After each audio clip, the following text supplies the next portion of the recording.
Hi guys, welcome to Drew's Boxing Spot where we talk all things boxing. I feel like it's important for you guys to understand a little bit of my biases and people's biases in general. So today I just want to talk about my 4 favorite fighters and why. Number 4, he is probably one of the more popular boxers throughout all boxing right now because he's in the heavyweight division, and that's Anthony Joshua.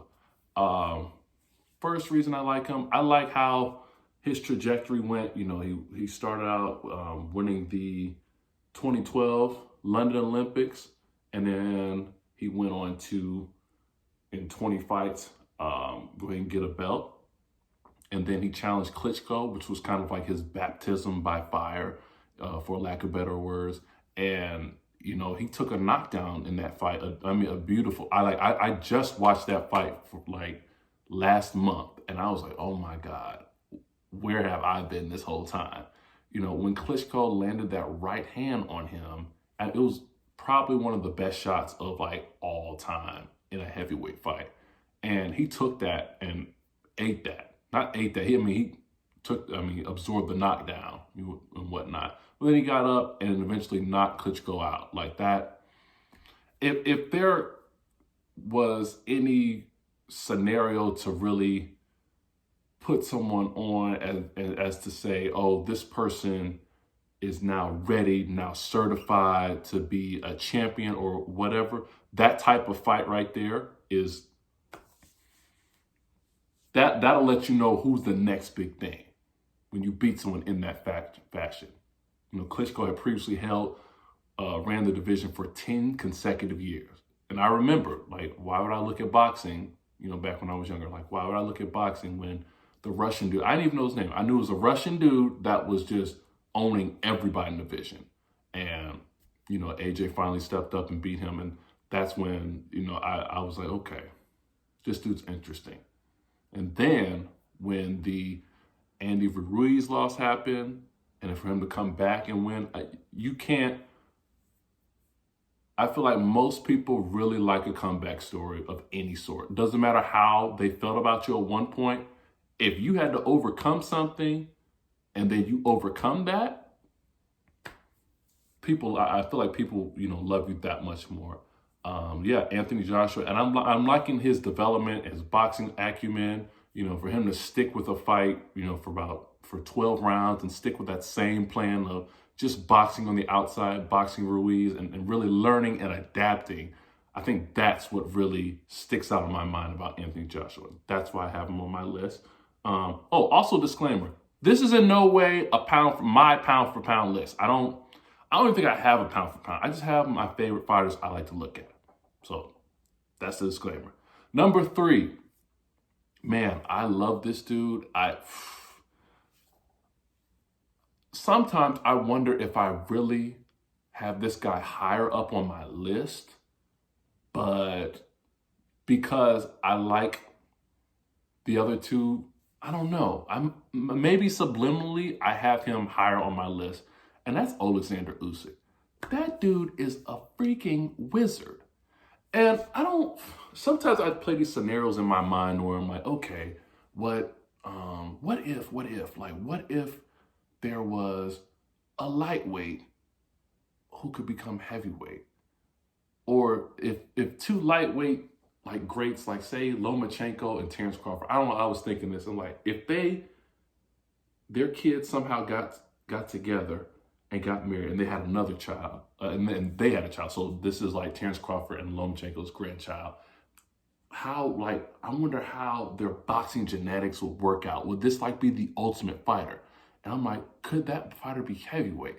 And then my mind went to, at heavyweight, who's like the equivalent and who's as technical as Terence Crawford and Lomachenko? Because I hold those guys in high regards, as you'll see soon. And I'm sitting there thinking, wait a minute, that's Alexander Usyk. The footwork, the defense, the hand speed, the patience, and it makes more sense now that he actually stepped up to heavyweight after unifying the cruiserweight division in like a dramatic fashion like that. I don't know if that dude can do any wrong right now for me. You know, it's just, man, he's just a bigger Lomachenko, honestly. A bigger Lomachenko. And it's oh man. I was just watching the World Boxing Super Series highlights last night, and I was like, man, to beat three other champions in a tournament, which I also would say, going back to one of my other videos where I talked about the zone jumping up to $50, you need to have more situations to where title fights like that can happen. In a tournament setting, that would be great. You know, if the World Boxing Super Series is loaded every year with champions, then you can start earning that $50 a month. That's one direction. But now, I digress. Alexander Usyk, my number 3, and maybe my number 1. But we'll see. We'll see. My number 2, this guy, I love his work ethic. He will outwork you out of your own job. And that is Shawn Showtime Porter. Man, oh man. When I watched that Errol Spence fight, and I hate to start talking about this guy off of a loss, but for a loss, that's a classic welterweight fight. No one has ever pushed Errol Spence to the wall that hard. Ever. None of his fights. Not the Kell Brook fight, not the, who else did he fight? Kell Brook. That's another thing. It wasn't a whole lot of fights of note because the PBC, you know, sometimes they bottom sleeping, you know. But, man, Shawn Porter, and I love his motor. I love his personality. I think that plays a part into it too. But I just feel like, and he's another guy, took a world championship loss, had a belt, lost it to Kell Brook, and then he got another one by beating Danny Garcia. And, you know, he lost to Errol Spence, but he's a 2-time welterweight world champion. Like, he's always going to give you his 1,000%. His 1,000%. And I know people want him to fight his good friend Terrence Crawford because Terrence Crawford has a belt.